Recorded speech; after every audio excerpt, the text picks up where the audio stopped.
it! It's time for Talk Law Radio with Todd Marquardt. Todd Marquardt, attorney at law in Texas. If you're a millionaire or a thousandaire, Talk Law Radio is now on the air. Call in with your business law question, your elder law question, veteran aid, Medicaid, build a business to get paid. 210-308-8867. Or ask a question online at marquardtlawfirm.com. That's MARQUARDT lawfirm.com. And now it's Talk Law Radio with Todd Marquardt.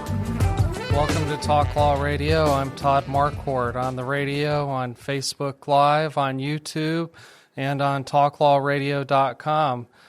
Today it's just me and Lexi Law Dog. I'm going to be talking about the San Antonio race for mayor, the election that's coming up soon. Actually, Tuesday begins early voting, April 22nd through the 29th, and then voting day is going to be May 3rd. So we're talking about the people that are running to be the next mayor of San Antonio. Also, I'm going to be talking about school choice and vouchers, and you can call in and tell me your opinion about school choice or school vouchers. Just call 210-308-8867, 210-308-8867. Today is Saturday, April 19th, 2025. I'm also going to be talking about a well-known San Antonio man named Ron Herman and estate planning, so you'll want to stay tuned for that. A lawsuit was filed, and San Antonio Express News is covering the story, and so I'm going to be talking about the family's dirty laundry that's being aired in the media. So you know that Marquardt Law Firm sponsors our show, and Marquardt Law Firm focuses on business and estate law, including last wills, living trusts, and tax-protected inheritance plans. Also, new businesses and old businesses which might have issues with corporations, contracts, LLCs, and family limited partnerships. Also, we can represent those who are facing problems from lack of planning in district court, county court, or probate court. Check out our blog at marquardtlawfirm.com for stories and information about different aspects of business law, estate planning law, probate, and guardianship. Before we get started talking about the law, let's begin with prayer. Dear God, thank you for this day. Thank you for all the gifts and blessings that you give to us. Please forgive us for our sins, for our mistakes, for doing the wrong thing or failing to follow your will. Please help me give good information about the San Antonio mayor race, school choice, and estate planning for blended families today. Help us to do everything we do for the good of your people, for our own good, and for your glory. In Jesus' name, amen.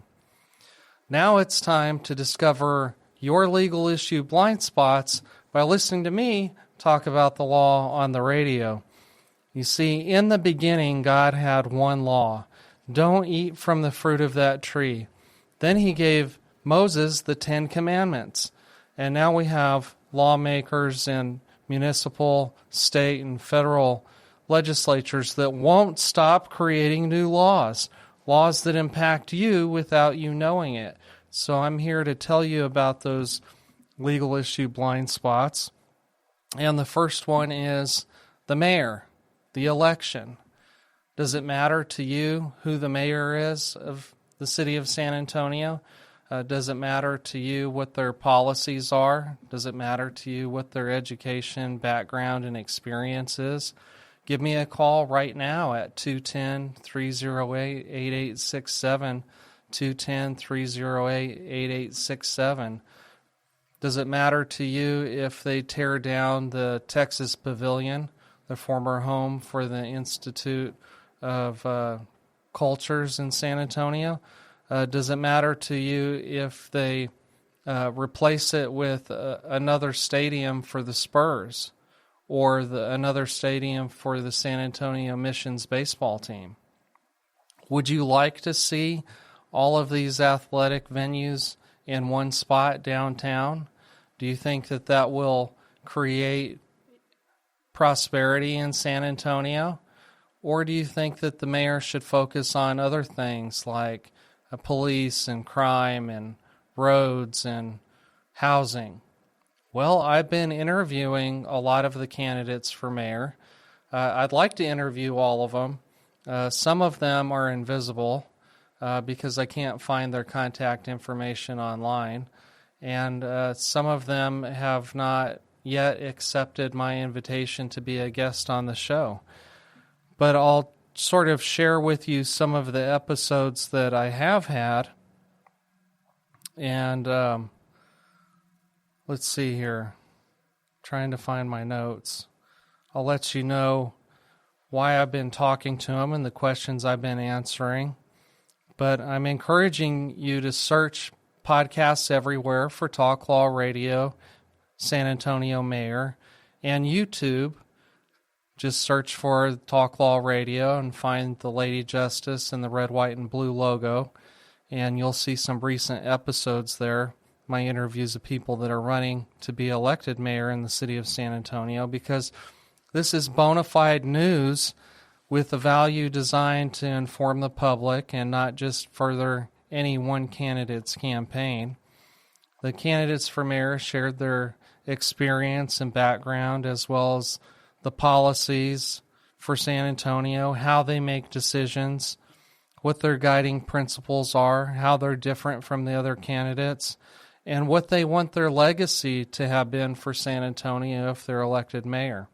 Is there anything else you want to know about these people that are running for mayor? Well, be sure to vote early if you want to, Tuesday, April 22nd through the 29th, or on Election Day, which is May 3rd.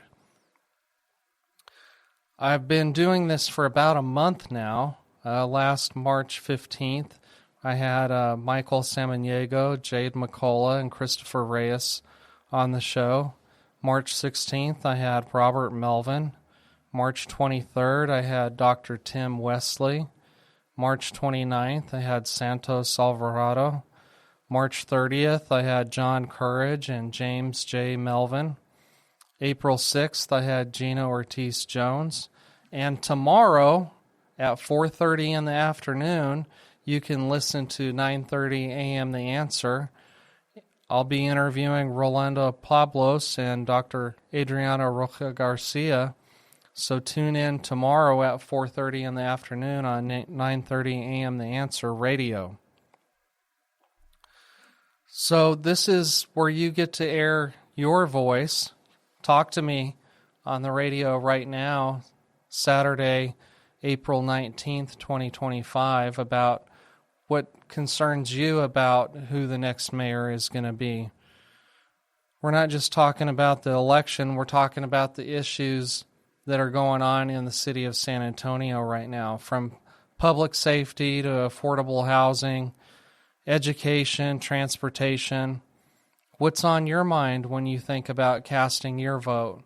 Call 210-308-8867, 210-308-8867, or post a comment on Facebook Live. We're live on Facebook right now. If you want to see my smiling face, cheese, then you can post a comment there, or you can call the radio station. Because the elections aren't just about the candidates. Elections are about us, the people. What do we want for our neighborhoods? What kind of leadership do we need to tackle the challenges that we face? I want to hear from you today.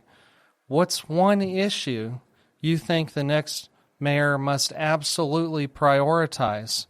Is it fixing potholes, improving public transit, or maybe creating more green spaces? Well, tune in, let me know. And if you know a candidate that wants to be on the show, let me know that also, because I'm trying to get a hold of them, trying to fit it into their busy schedule when they could talk to me about the issues and their background. If they want you to know who they are, they need to be on this show so that they can get their message out, so that you know what the differences between the candidates are. So the phone lines are open now, 210-308-8867, Saturday, April 19th, 2025. Give me a call and we'll talk about what's important to you for the race for mayor. Well, I'm going to have to take a break, but stay tuned. After the break, hopefully we'll have a conversation with somebody who's listening. We're talking about the race for mayor, then we'll be talking about school choice, school vouchers, and estate planning for blended families. Stay right there. Be right back.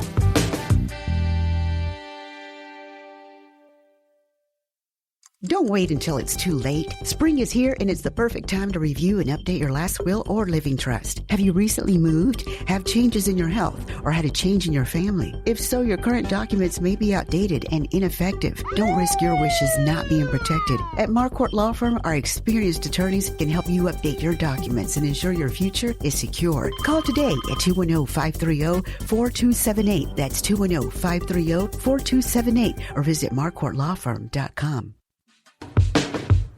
Welcome back to Talk Law Radio. I'm Todd Marquardt, on the radio, on podcasts everywhere, on Facebook Live, on YouTube, and on talklawradio.com.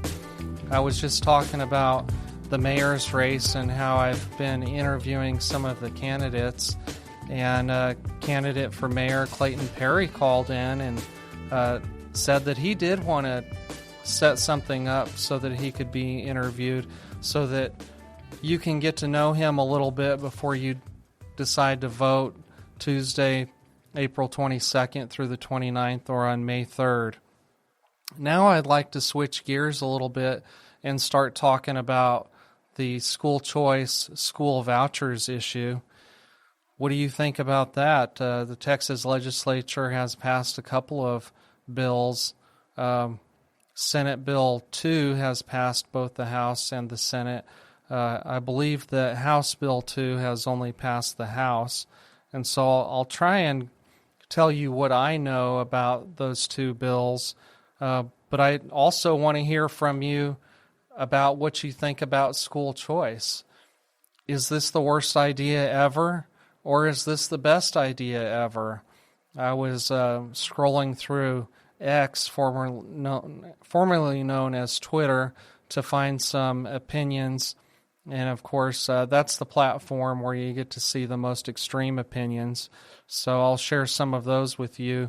Unless you want to talk to me about school choice right now, Saturday, April 19th, 2025, call 210-308-8867, 210-308-8867, or post a comment on the Talk Law Radio page.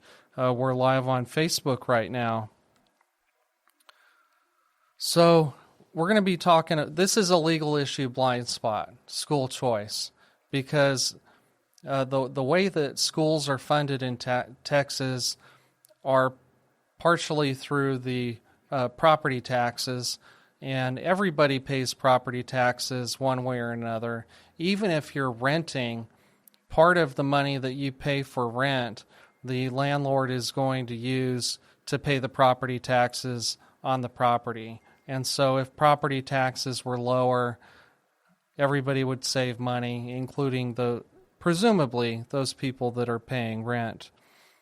And so the buzz right now is all about school choice, because the governor and the representatives in Texas have been focusing on this like a laser this legislative session. It's the 89th legislative session. And people that have kids or grandkids, I'm sure that school is important to you.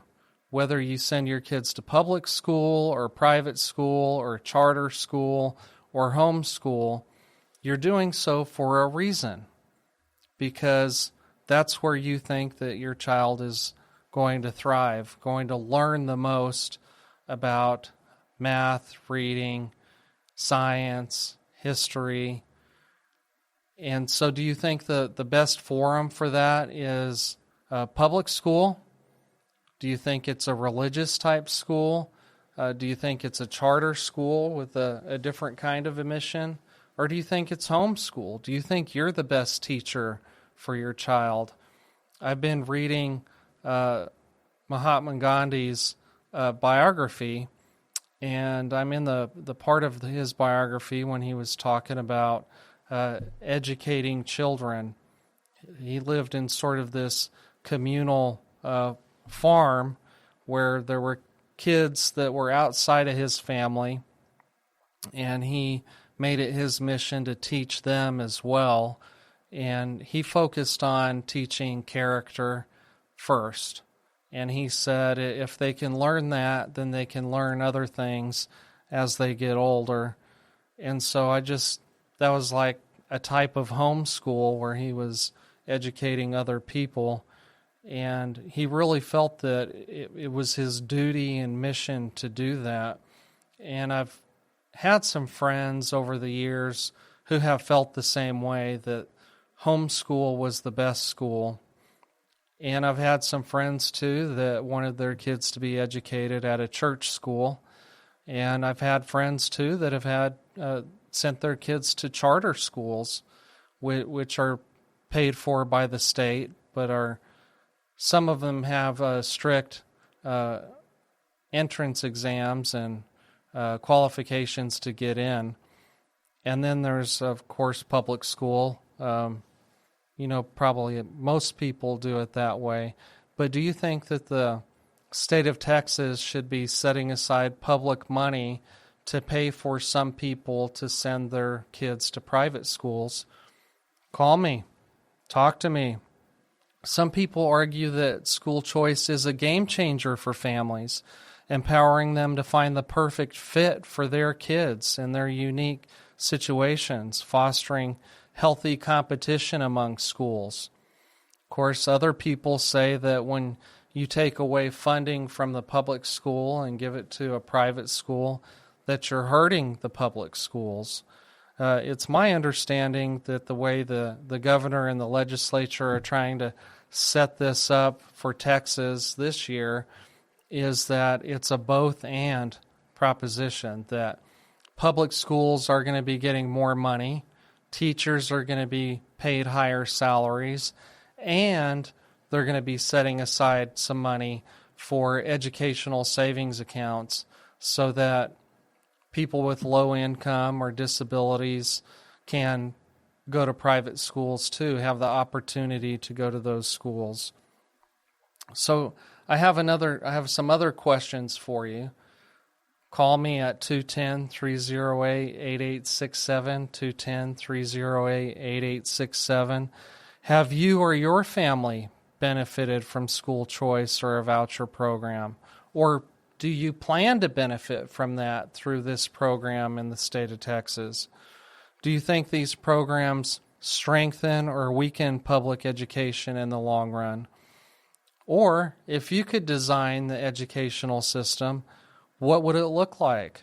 Call me at 210-308-8867, 210-308-8867. It is Saturday, April 19th, 2025. So you have to call in now, because if you hear this on podcast and you call in, I'm not going to be there.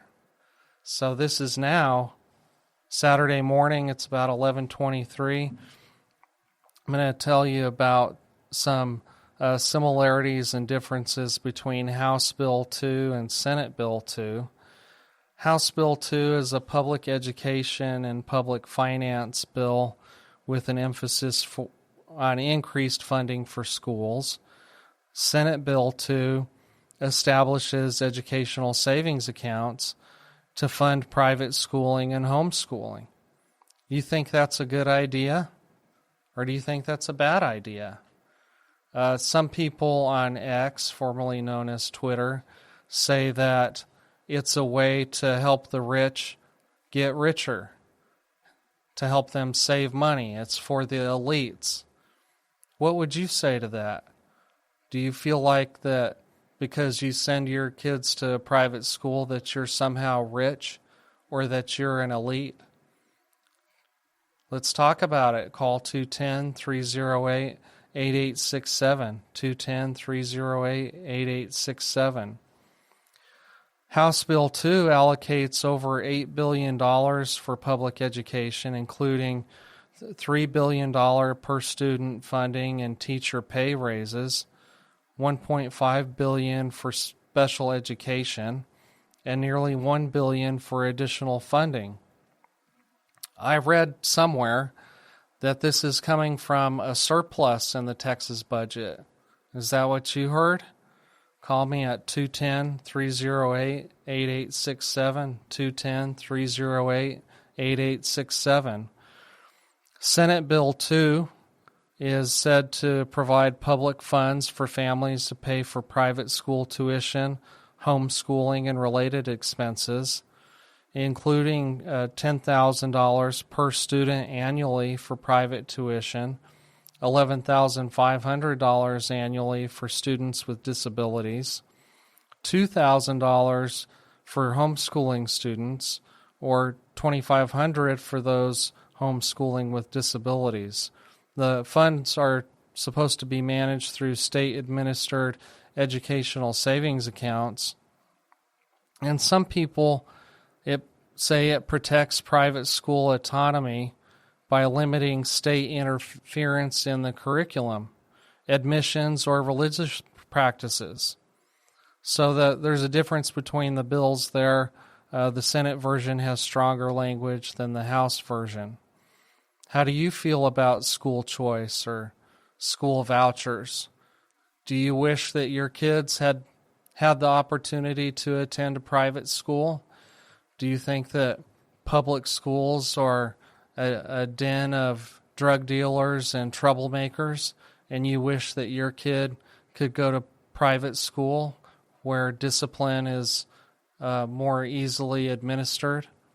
Or do you think that public school offers the best education because the teachers are certified, because they have additional education requirements?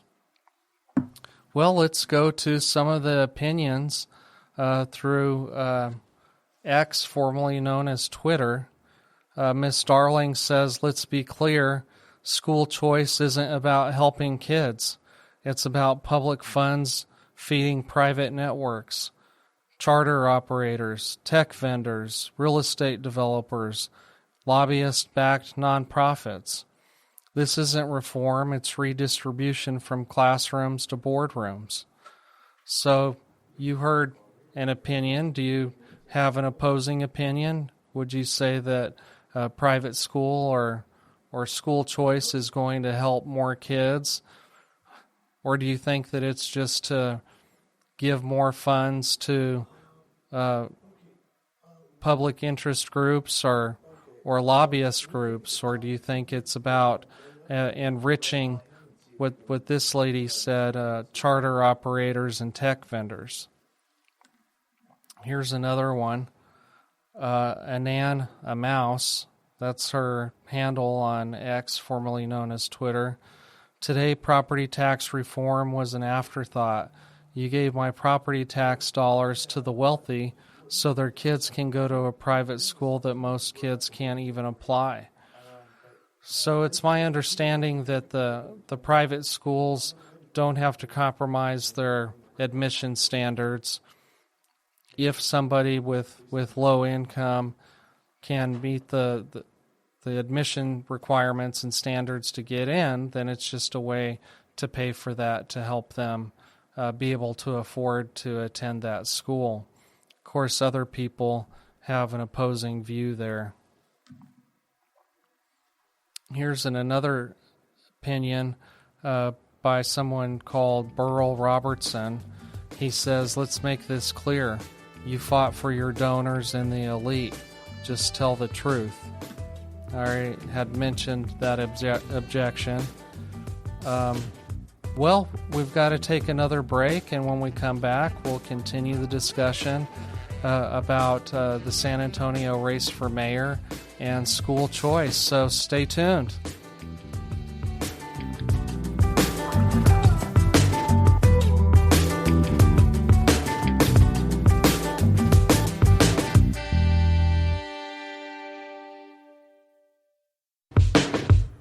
Welcome back to Talk Law Radio. I'm Todd Marquardt, on the radio, on podcasts everywhere, on Facebook Live, on YouTube, and on talklawradio.com. Today we're talking about the race for San Antonio mayor, issues in the community, and we're talking about school choice and school vouchers in Texas. I'd like to continue that conversation if you want to call in at 210-308-8867, 210-308-8867 if you want to talk about who's running for mayor or what issues or policies you think should be prioritized, or if you want to talk about Project Marvel, the Spurs, or the Institute of Texan Cultures and the Texas Pavilion building. Call me at 210-308-8867.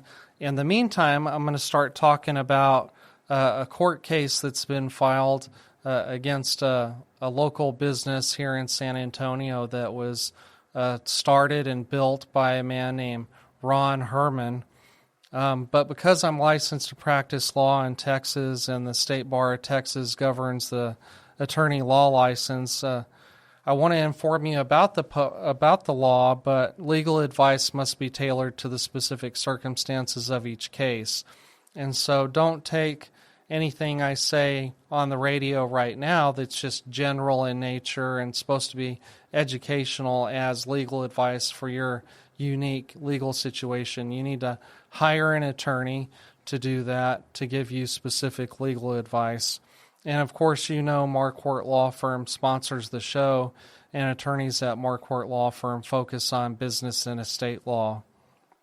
So I'm going to talk to you about what I read in the San Antonio Express News about Ron Herman.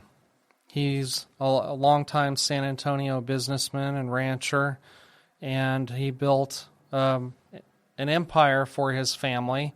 But don't think that just because he had lots of money or lots of assets that you can't learn something from what's been published in the newspaper.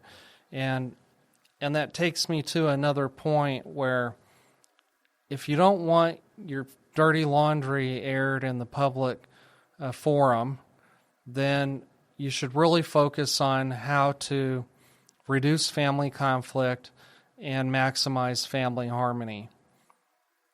I'm sure none of the people mentioned in this newspaper article want to be the focus of criticism and to have their good name dragged through the mud.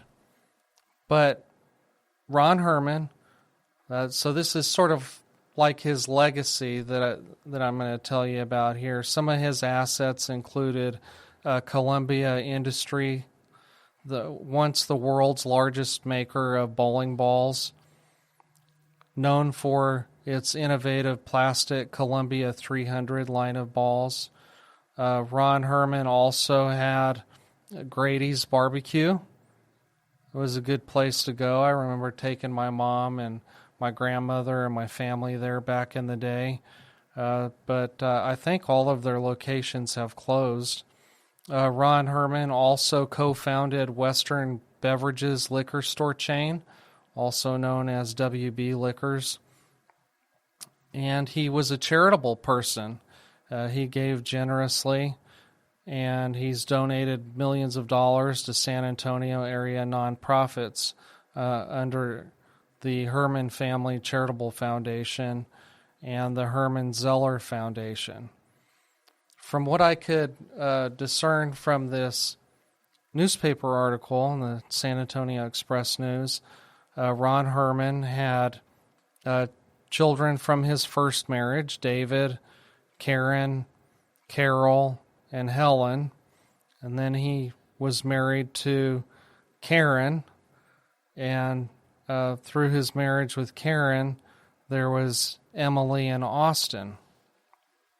And so the reason this lawsuit is coming about is because Ron Herman, who I think is about 90 years old now, had passed on control of his assets to his son David, and Karen, the second wife, and Emily and Austin, children from the second marriage, have filed a lawsuit against David for mismanagement of assets. You'll have to look up the lawsuit to get all the details on that. Lawsuits are public, and so if they wanted to avoid conflict and preserve family harmony, they could have dealt with these issues outside of court, like through an mediator or through arbitration. But now that the lawsuit's public, the newspaper can publish what was in that lawsuit. And there's a lot of facts about the family and the assets that they have and the family members in that lawsuit petition. So this is part of the lesson that I want you to learn as you're doing your estate planning, is that estate planning begins when you're alive. Because at age 90, you might not want to be running things. You might not be good at running things. It may be difficult for you to run things the way that you used to run things. And so who are you going to put in charge of your affairs? And like I said before, this doesn't apply only to millionaires. It can apply to thousandaires too. That's a term I made up and coined, and that means anybody with less than $1 million is a thousandaire. You might have thousands in the bank, or tens of thousands, or hundreds of thousands. You need to do planning too, because when you have less, every dollar matters more. And so you can't just throw it out the window or flush it down the toilet, because it means every dollar means more. And so, by the way, this lawsuit is going to be expensive for everybody to deal with, hiring lawyers and accountants and advisors to figure out whether the son that was handling operations, David Herman, did anything wrong. At this point, they're only allegations. And, of course, you have to have evidence and witnesses in court. And so that's going to be more people that are dragged into this saga. So the stepmother, Karen, alleges that David has failed to live up to his father's expectations and the example set by Mr. Herman. Says under David's leadership, various businesses, including Grady's Barbecue and the bowling ball manufacturing assets, had to be sold due to David's mismanagement of the assets. So that's not me saying that. I'm quoting from the newspaper article, which was quoting from the lawsuit. These are just allegations at this point. And David didn't respond to messages left by the San Antonio Express News. And so the stepmother and the step brothers and sisters want the court to appoint somebody other than David to wind up the affairs of some of the family businesses. And so Ron Herman, the patriarch of the family, is not a party to the lawsuit. And his 3 daughters from his first marriage aren't parties to the lawsuit, but their rights might be affected by the case. So I'm trying to help you just see through a real-world example what can happen with the affairs of somebody that's older or becoming disabled. And so it matters who you appoint to be your agent under power of attorney or successor trustee, because those are positions that can start taking action while you're alive. Or maybe David's acting as the manager of the family limited partnership. I'm not too sure about that. At some point, Ron Herman, who's 90, gave up control for the family businesses, collectively known in the complaint as Herman Enterprises, to David Herman. And so he's supposed to be managing the assets, the lawsuit alleges, in a way that's fair for the second wife and all of the kids. So we'll see what happens. What I could glean from this article is that some of the goals that Ron Herman may have had in mind when he was building up the assets and was for the next generation to make wise acquisitions and investments and to be fair and honest with all of the family. And so we're going to have to take a break, and after the break I'm going to be talking about what lessons can we learn from Ron Herman's family saga that's being played out in the San Antonio Express News and other media outlets, and in the new business court that's been established. What can we learn as people that might not be millionaires? What can we learn as thousandaires, those of us who have less than $1 million? Either that's thousands or tens of thousands or hundreds of thousands. If it's less than $1 million, you're known as a thousandaire in my book. Stay tuned. We'll be right back.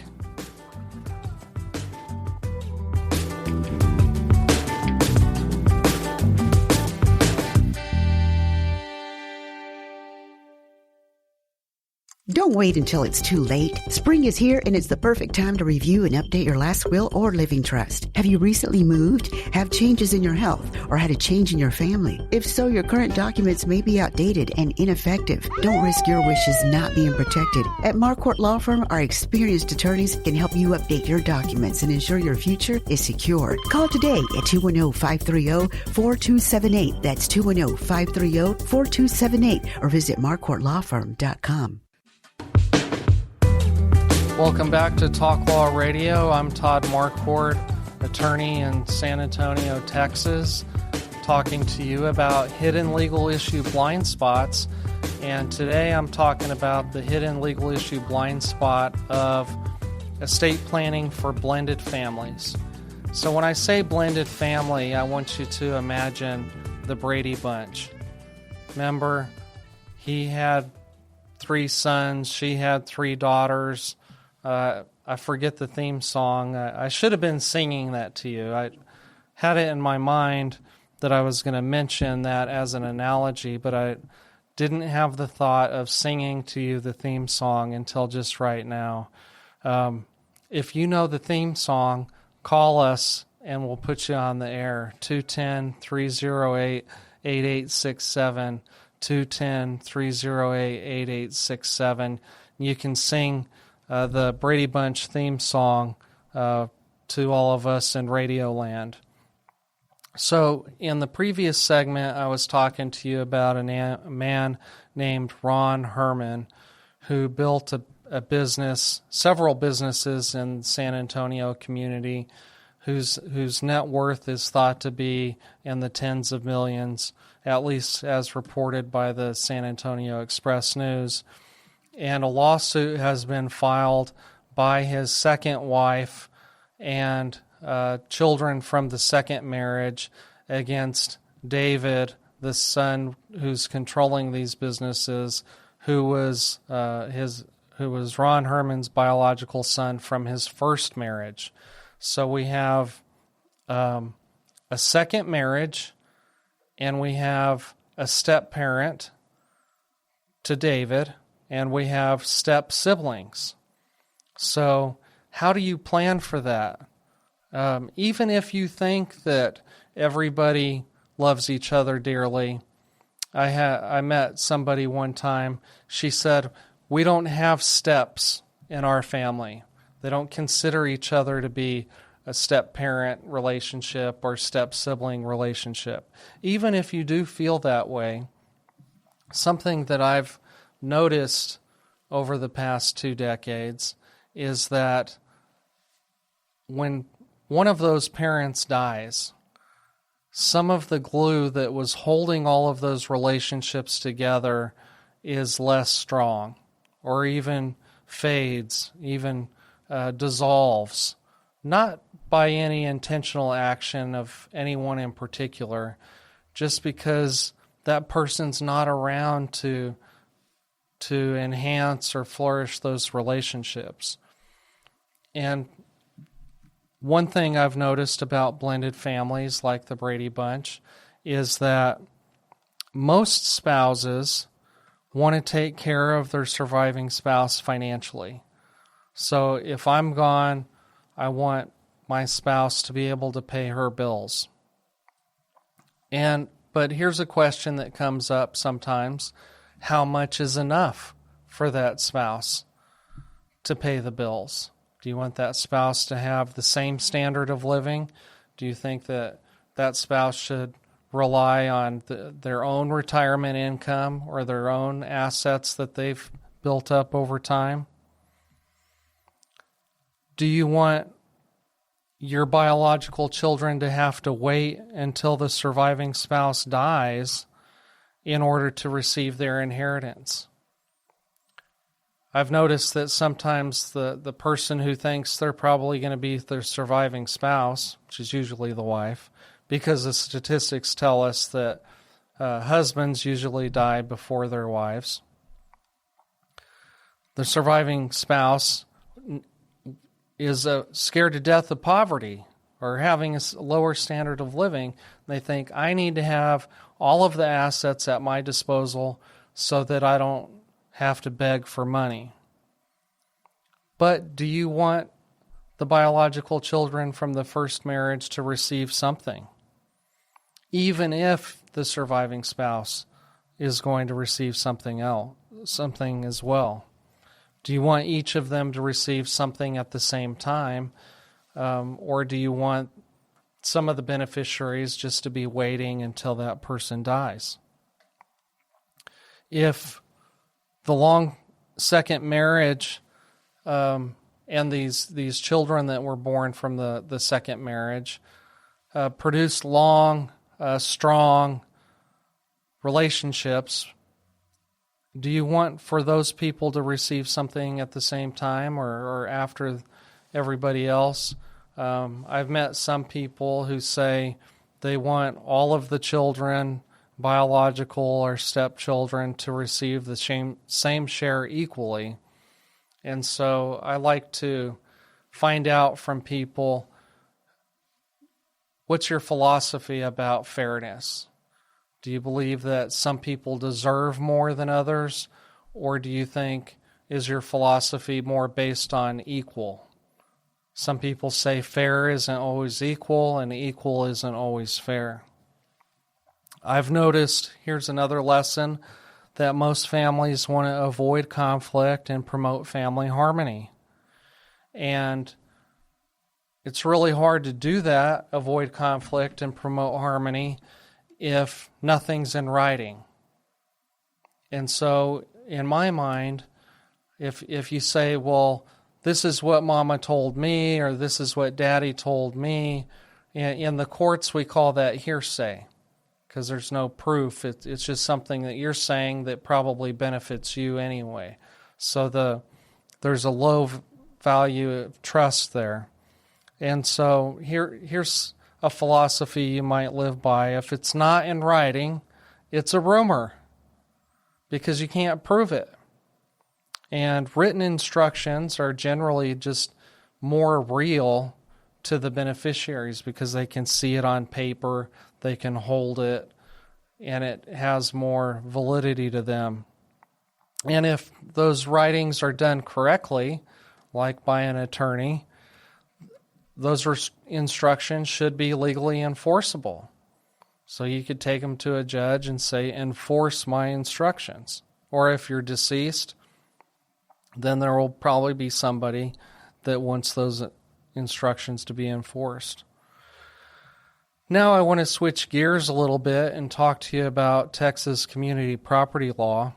If you're from out of town, there's only a handful of states that have community property laws. The other type of law is known as common law.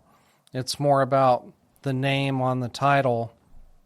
But in Texas, what you earn or acquire after marriage is presumed to be one half owned by each spouse.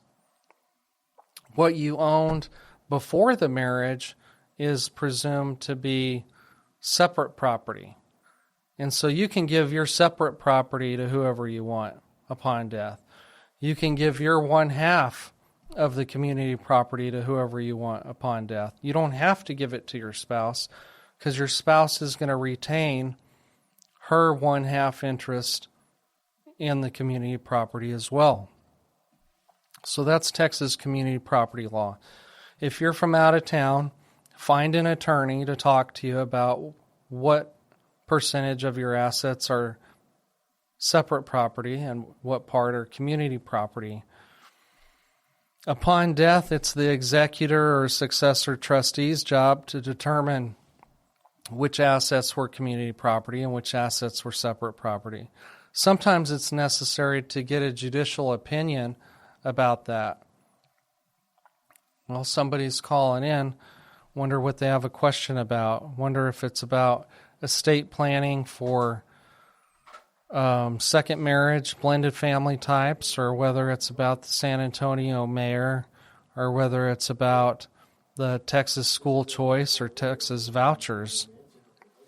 So the reason I'm talking about blended families and estate planning is because I read this article in the newspaper about Ron Herman, who built a big business in San Antonio and is thought to have lots of assets. Well, we have a caller, and so I'm going to be interested to hear his perspective on things. But I'm talking about estate planning right now. If you don't know what estate planning is, maybe you should call an attorney and ask them if they focus on estate planning, last wills, living trusts, and tax-protected inheritance plans, because a lot of attorneys, they also do divorce or child custody or DWI or immigration. And I think it's important that you just find somebody that does this every day, because there's so many laws and regulations and court cases. It's hard for any one attorney to know every area of law. Attorneys have sort of focused on something like physicians have. You know, you have your ear, nose, and throat doctor, have your heart doctor, you have your internal organs doctor, you have your bone doctor, you have your urologist, you have your cancer doctor. And so attorneys are the same way. You just need to know what they focus on. And if they focus on the issues that you're having or the concerns or questions that you have, then that's probably somebody that you could talk to. So think about Carol, and I can't remember Mr. Brady's name. I'll probably think of it as soon as we get off the air. But think of Mr. and Mrs. Brady and imagine what would happen if Mr. Brady died and the Mrs. Brady survived and all of his biological kids survived and all of her biological kids survived. Would he want her to just have everything and get to decide who the final beneficiaries are? Because without any instructions or plans in place, whoever dies last gets to decide who gets everything. And that's when sometimes people accidentally get disinherited. And you probably don't want that for your family. Whatever you want for your family, You can make it happen if you plan in advance with an attorney using estate planning techniques. And just know that there's more strategies out there than you read about in the newspaper or that you see on Facebook. Your situation may be simple, it may be complicated, but it's something that you want to talk through with a professional, somebody that's been doing this for a couple of decades. Well, that's about all our time for today. I want to remind you, tomorrow, Sunday, April 20th at 4:30 in the afternoon, I'll be interviewing candidate for San Antonio Mayor Rolando Pablos and Adriana Rocha Garcia. If you've enjoyed today's show, please subscribe to the Talk Law Radio YouTube page. Click subscribe and share your favorite episodes with your family and friends, because this is where you discover your legal issue blind spots by listening to me talk about the law on the radio. I'm Todd Marquardt with Talk Law Radio and Lexi Law Dog, who's taking a nap. We'll talk to you later.